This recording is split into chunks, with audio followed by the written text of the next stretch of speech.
ለዚህ አዲስ ዓመት እንኳን አደረሳችሁ እግዚአብሔር አምላክ በመራቱ በቸርነቱ በፍቅሩ ያንዳንዳችን ጠብቆ ለዚህ አዲስ ዓመት ስላደረሰን ስሙ ብሩክ ይሁን እግዚአብሔርን በተለያየ መልኩ ማመስገን ብንችል ጊዜና ሰዓት ቢኖረን ጥሩ ነበር ነገር ግን ከጊዜ አቋያ ከጊዜ ጥረት አቋያ አመስግነን ልንጨርሰው አንችልም በተለይ ለኔ ያደረገው እግዚአብሔር አምላክ ዳዊት እንደተናገረው ሱጠታህን በቆጥረው እጅ ከቁጥር ሁሉ ምን አለ በዛብኝ ብሎ ይናገራልና እግዚአብሔር አምላክ ከነበርኩበት አንስቼ አስብ ነበር የት እንደነበርኩ የት እንደተወለድኩ የት እንዳደኩ ካደኩበት ዘመን አንስቶ እንደገና ደግሞ ባለኝ ዘመን እግዚአብሔር እንዴት እንደተሸከመኝ ያ ሁሉ ሳይቆጥር ያ ሁሉ ሳያይ ያ ሁሉ ሳይመለከት በመረቱ በቸርነቱ በፍቅሩ ተሸክሞ እንደገና ልጄ ብሎ ያን አሮጌ ዘመን አሳልፎ ለዚህ አዲስ ዘመን ስላበቃይ ስሙ ብሩክ ይሁን እና ዛሬ ከናንተ ጋር እንዳየውም የፈለኩ እግዚአብሔርን ማመስገን በሚል ርዕስ ነው እና እግዚአብሔርን እንዴት ነው ማመስገን የምንችለው በመጽሐፍ ቅዱስ ያሉ ሰዎች እንዴት አመሰገኑት እንዴት አዩት እንዴት ተመለከቱት እኛስ እግዚአብሔር አምላክ ለያንዳንዳችን ብናየው ብንመለከተው ያላደረገው ምን ነገር አለ ብለን ራሳችን እንድንጠይቅ ነው እና በዘፍጥረት ምዕራፍ 24 ላይ ስለ አብርሃም ስለ ሎሌው አንድ ታሪክ አለ እና አብርሃም ባረጀ ጊዜ በሸበተ ጊዜ ወይም ደግሞ ወደ ሞት በተቃረበ ጊዜ ሂድና ወደ ወገኖቼ ለልጄ ሚስት አምጣ ብሎ ባለው ጊዜ ያሎሌ ምን ይለዋል ታሪኩ አመጣና በጭኑ ላይ አስቀመጠው ይለዋል እጁን ለምን ይሆን ያን ያደረገው ከዛ በኋላ እኔ የገረመኝና የደነቀኝ አንድ ታሪኩ ምንድነው ሎሌው በቤት አድጓል ሎሌ ነው እንደምታውቁት የተናቀ ሰው ነው በእኛ የገሌ ሎሌ ነው ከተባለ ምንድነው የተናቀ ሰው ነው ታናሽ ሰው ነው ሀብት ንብረት የለውም ምን የለውም ከሰው ገብቶ የሚያገለግል እንደማለት ነው የምንቆጥረው በእግዚአብሔር ዘንድ ግን እዚህ ጋር አንድ ትልቅ ነገር ያለው በምዕራፍ 24 ላይ ከቁጥር 27 ላይ እንሄድ ምን ይላል እንዲህም አለ ቸርነቱና እውነቱን ከጌታዬ ያላራቀ የጌታዬ የአብርሃም አምላክ እግዚአብሔር ይመስገን እንዴት ታላቅ ነው የአብርሃምን ታሪክ የአብርሃምን ሁኔታ የአብርሃምን የኑሮ ደረጃ ይመለከት ያይና ያስብ ነበር እና አብርሃም ሂድና ወደ ወገኖቼ ለልጄ ሚስት አምጣ ባለው ጊዜ አንድ ሐሳብ ወደ ራሱ መጥቶ ነበር እንዴት ብዬ እንዴት አስቤ ነገር ግን በአምላኩ እንዴት እንደታመነ ተመልከቱ የአብርሃም ያምላኬ ጌታ እውነትን ምረትን ከሱ ያላራቀ እግዚአብሔር ይመስገናል እኛም ዛሬ ስለተደረገልን ነገር እግዚአብሔር ይመስገን ማለት መቻል አለብን ያን ነበር ያየሁት የጌታዬ የአብርሃም አምላክ እግዚአብሔር ይመስገን እኔ በመንገድ ሳለሁ እግዚአብሔር ወደ ጌታዬ ወንድሞቼ ቤት መራኝ እግዚአብሔር ነበር የመራው ሂድ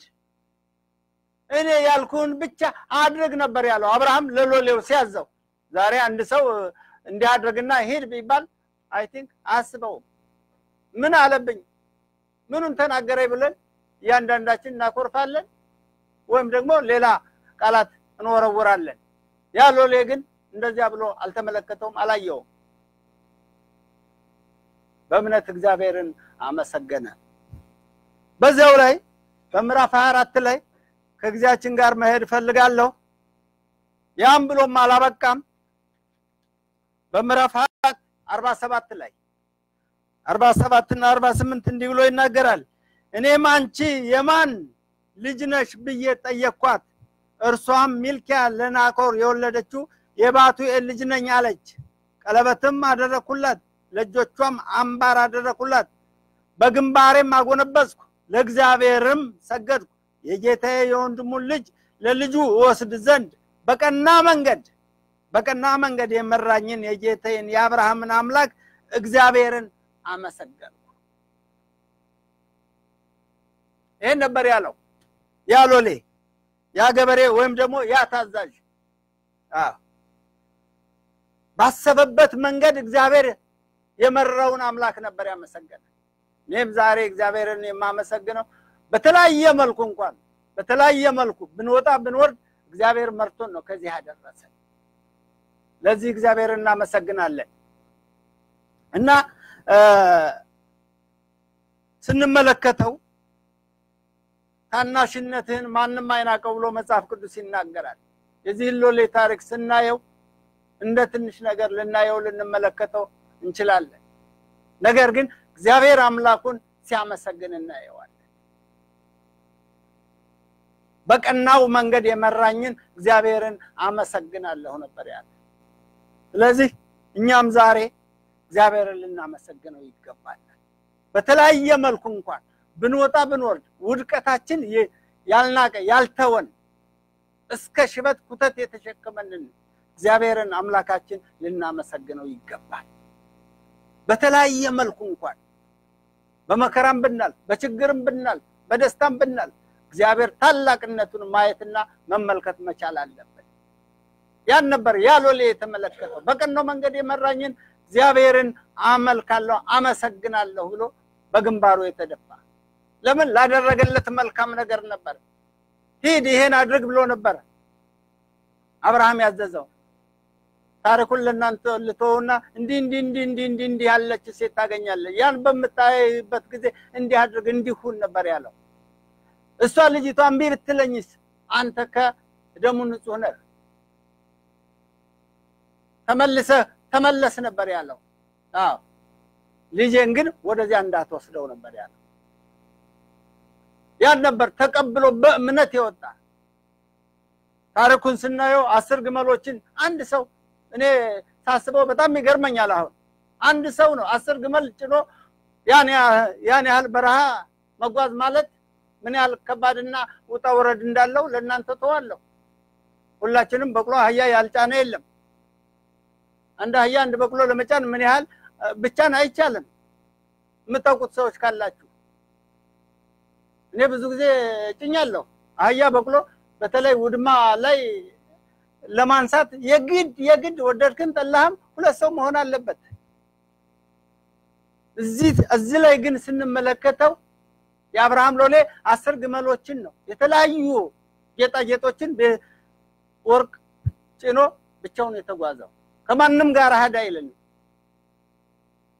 ያን ነው እንግዲህ በቀናው መንገድ እግዚአብሔርን የመራኝን እግዚአብሔርን የአብርሃምን አምላክ አመሰግናለሁ ያለ እና ሁላችንም ማመስገን እግዚአብሔርን ማየት ይገባል ስለዚህ ወደ ተነበበልን የመግቢያ ጥቅስ ስንሄድ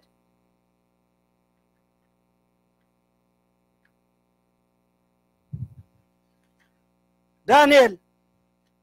የዳንኤል ታሪክ ለእናንተ አዲስ አይደለም ግን አንድ ነገር ላይ የፈለኩት ምንድነው ለሞት በተጋበዙ ጊዜ ይሄን ካላደረጋችሁ ተብለው በአካባቢው ያሉ አዋቂዎች ያን ህልም ካልፈታችሁ ተብለው ናቡከደነጾር ቆምና ሰቅል ሲያደርግ ነበር ነገር ግን እግዚአብሔር አምላክ ታናናሾችን አይንቅም አሁን ትልቁ ችግራችን ይሄ ነው እግዚአብሔር በማንም ይሁን በማንም እግዚአብሔርን ከለመነ እግዚአብሔር ይሰማዋል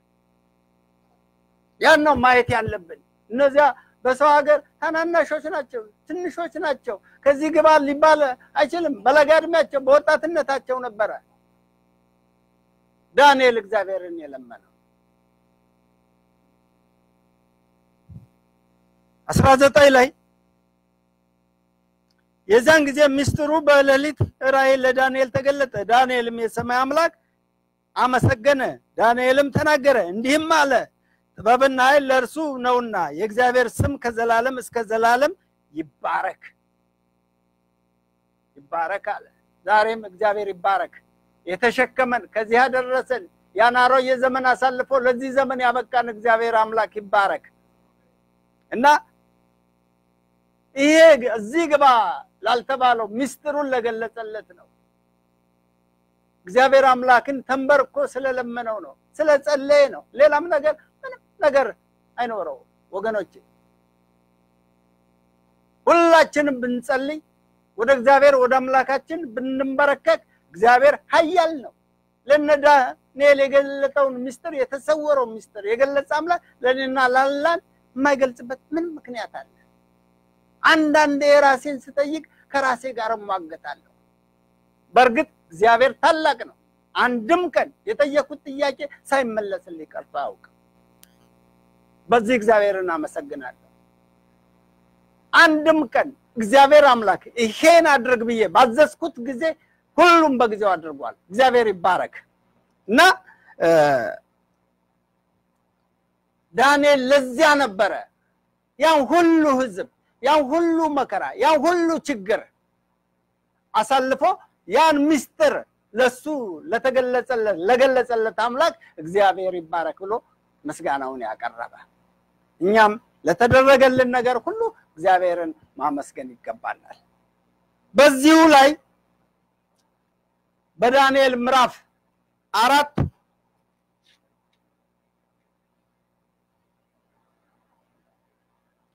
34 ላይ ስንሄድ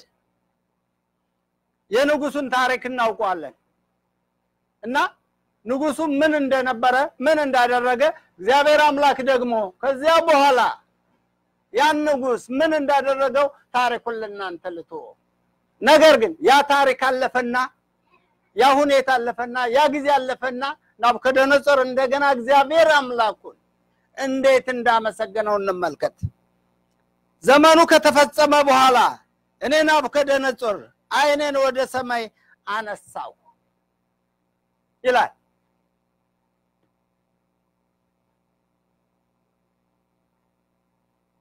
አነሳው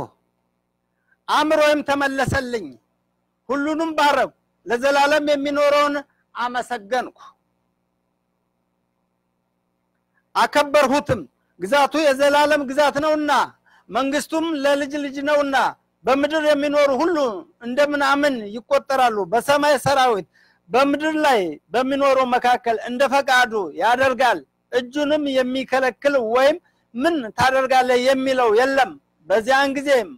አምሮ የተመለሰልኝ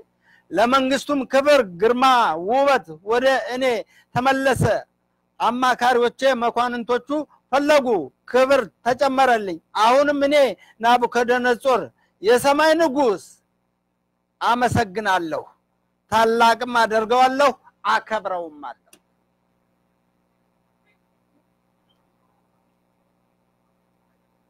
ይሄን የምንል ስንቶቻችን ነን ያገሩ ግዛት ሁሉ በሁሉ የሆነው ናቡከደነጾር የሆነውን ታሪክ እናውቀዋለን ነገር ግን እንደ እንስሳ እንደ ከብት ተሳር በልቶ እግዚአብሔር አምላክ ሲታደገው እግዚአብሔር አምላክ አምሮውን ወደ ራሱ ሲመልስለት ያቀረበው ምስጋና ነበር ዛሬም ቢሆን ያንዳንዳችን በተለያየ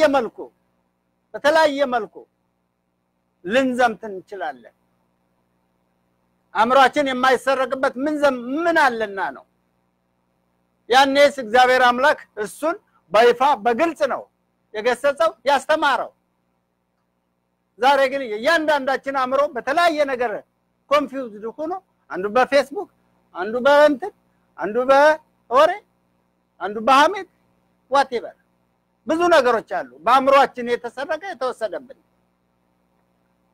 ያን ነገር እግዚአብሔር አምላክ እንዲመልስልን ወደ አእምሮአችን እንድንመጣ እግዚአብሔርን እንድናይ ነው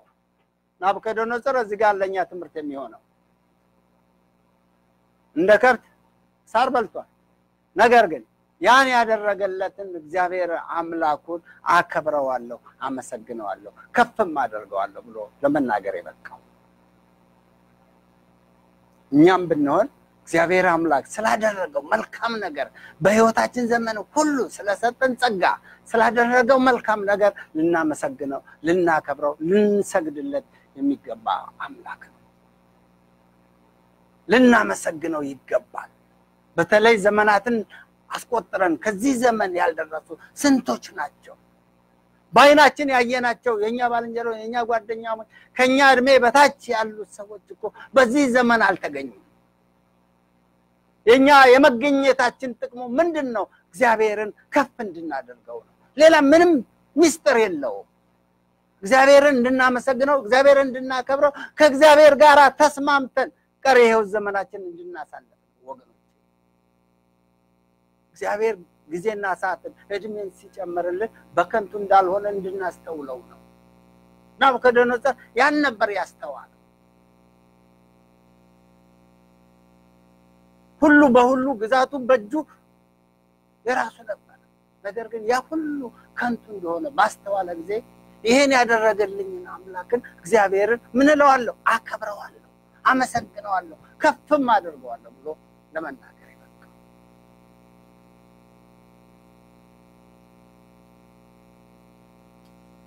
ሌላው የሐዋርያው ጳውሎስ ለተሰሎንቄ ሰዎች አንድ የተናገረው ንግግር አለ ወደዚያ እንሄድና እንመልከተው ምን እንዳለ እና እግዚአብሔርን በተለያየ መልኩ የሚያመሰግኑት ሰዎች ብዙዎች ናቸው ስለዚህ እኛም ቢሆን የተደረገው ነገር ሁሉ ማመስገን መቻል አለበት ምዕራፍ 1 2 እና 3 አንደኛ ተሰሎንቄ ምዕራፍ 1 2 እና 3 እንዲላል በጌታ ስም አነባዋለሁ የሐዋርያው ጳውሎስ ለተሰሎንቄ ሰዎች ሲናገር ዛሬም ለኛ በጸሎታችን ጊዜ ስለላንት ስናስብ የእምነታችሁን ስራ የፍቅራችሁንም ድካም በጌታችንም በኢየሱስ ክርስቶስ ያለውን የተስፋችሁን መጽናት በአምላካችን በአባታችን ፊት ሳናቋርጥ እያሰብን እግዚአብሔርን ሁሉ ጊዜ በሁላችሁ ምክንያት እናመሰግናለን ብሎ ነበር የሚናገረው በላንት ምክንያት ሁሉ ጊዜ ያለ ማቋረጥ ያለ መሰልቸት ነበር ያለው ስለላንት እግዚአብሔርን እናመሰግናለን ስለምነታቸው ጽናት ስለሰራቸው ድካም በሚወጡበት በሚወርዱበት የተሰሎንቄ ሰዎች በጣም ግሩምና ድንቅ ናቸው ለሌላው አሪያ እንደሆኑ መጽሐፍ ቅዱሳችን ይናገራል ለዚያ ነው እግዚአብሔርን እናመሰግናለን ብሎ የሐዋርያው ጳውሎስ ለተሰሎንቄ ሰዎች የነገራቸው ዛሬም ቢሆን እኛ ለስንቶቻቸው ነው የምንደክመው የምንጸልየው እግዚአብሔርን እናመሰግነው ያንዳንዳችን ራሳችንን ጠይቅ ወገኖቼ ጊዜ እንደ ሸማኔ መወርወር ያፈጠነችብኝ ይላል መጽሐፍ ጊዜው መቼ እንደምንጠራ አናውቅም ነገር ግን ልናደርገው ልንተገብረው የሚገባንን በህይወታችን ዘመን ሁሉ አድርገን ማለት መቻል አለብን ያስካልሆነ ድረስ እግዚአብሔርን ማየት ከንቱ ነው በእርግጠኝነት መናገር ይቻላል ለዚያም አንድ እንደ ምክር ይሆን ዘንድ በአንደኛ ዮሐንስ ምዕራፍ 3 17 እና 18 ሄደና ነበር በከንቱ ህይወታችን ድካም ልፋት እንዳይሆንብን ልናደርገውና ልንተገብረው የሚገባን አንድ ተግባር አለ ስለዚህ በአንደኛ ዮሐንስ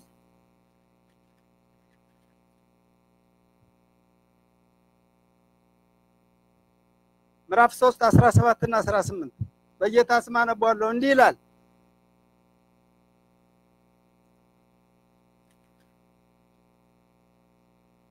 17 ነገር ግን የዚህ ዓለም ገንዘብ ያለው ወንድሙም የሚያስፈልገውን ሲያጣ አይቶ ያራራለት ማንንም ቢሆን የእግዚአብሔር ፍቅር በርሱ እንዴት ይኖራል ልጆች ሆይ በስራና በእውነት እንጂ በቃልና ባንደበት አንዋደድ ከብዳል እንደሬት ይመራል ስንቶቻችንን የሽንገላ ዘመን የምንኖረው ወደድኩሽ የምንል ስንቶቻችን የሀበሻ እርዳታ ከንፈር መጠጣ ነው የሚባል አንዳንድ አነጋገር አለ ወንድሞ እዚያ ሲቸገር እያየው I'm sorry ዮሐንስ የሚመክረን በዘመኑ ልናደርገው የሚገባ ነገር ይሄ የሽንገላ ዘመን ከኛ መቆረጥ መቻል አለ በአዲስ ዓመት አዲስ ህይወት አዲስ መንፈስ አዲስ ነው አምሮአችን ለዚያ ማዘጋጀት መቻል አለበት ያ ካልሆነ ምንድነው የሚለው ልጆች ሆይ በስራና በእውነት እንጂ በቃልና ባንደበት አንዋደድ ቃሉን እንቶ ሽንገላውን እንቶ ማታለሉን እንቶ እንርሳው በፍጹም ልባችን በፍጹም ሐሳባችን በፍጹም አምልኮ እግዚአብሔር ማምለክ ይገባል ያሳለፍንበት ዘመን ይብቃል ህይወታችን ይቀደስ ይለወጥ መሬት ላይ እናስቀምጠው እስከመቼ ባንድ ልብን ታነክሳላችሁ ይላል መጽሐፍ ቅዱስ እስከመቼ ባንድ ልብ አንከሰ እግዚአብሔርን እናየዋለን እንላለን ነበር ሊሆን አይችልም ወንድሜ ሲቸገር ወንድሜ ሲያጣ የሚበላው የሚጠጣው እያየሁት ከንፈር መጥቼ ካለብ እንዴት ሊሆን ይችላል በቃላት በጣም ነው ልቤን የሚነካው ልጆች ሆይ በስራና በእውነት እንጂ በቃልና ባንደበት አንዋደድ ስለዚህ ራሳችንን መርመር ይሄን እንዳዝ ወደ መዝሙር ልውሰዳችሁና ባለ መዝሙሩ 138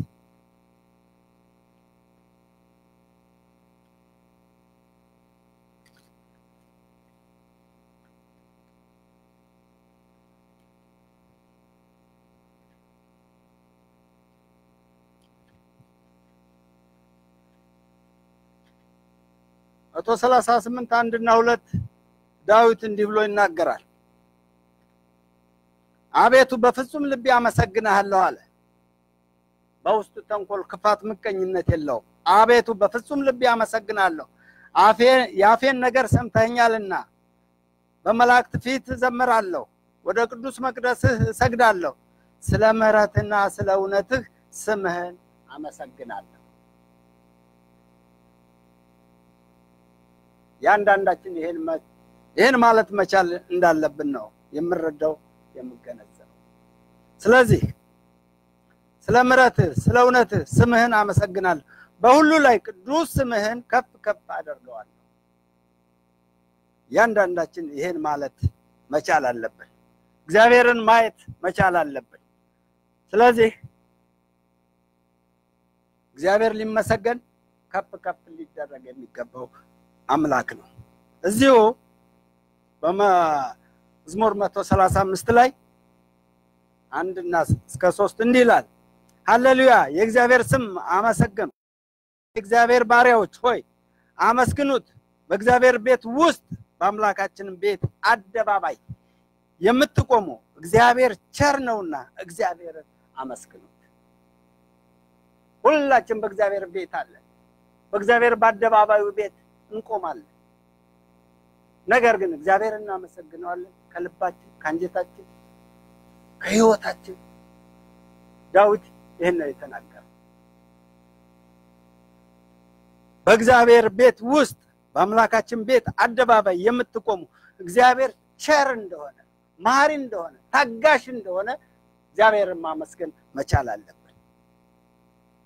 በመጨረሻ ይሄን እንዳዝን ወደ ዕብራውያን 4 ቁጥር 16 ልውሰዳችሁ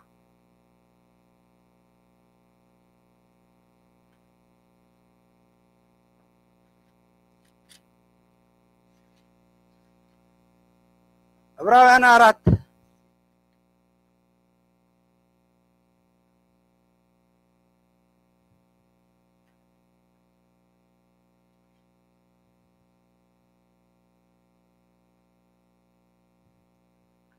እንዲህ ይላል የመጨረሻ ጥቅስ እግዚአብሔር የሐዋርያው ጳውሎስ ለዕብራውያን ሰዎች ዛሬም በሕይወታችን ላለን ለኛ እንግዲህ ምሕረትን እንቀበል በሚያስፈልገን ጊዜ የሚረዳን ጸጋ እንድናገኝ ወደ ጸጋው ዙፋን በእግዚአብሔር በእምነት እንቅረብ። ስለዚህ እግዚአብሔርን እያመሰገን እግዚአብሔርን ታላቅነት እያወራን በሕይወታችን ተግባር እየፈጸም እንግዲህ ምሕረትን እንድንቀበል በሚያስፈልገን ጊዜ የሚረዳን ጸጋ እንድናገኝ ወደ ጸጋው ዙፋን በእምነት እንቅረብ። ይሄን ማድረግ እንድንችል እግዚአብሔር አምላክ ለሁላችን ጸጋውን ያብዛልን።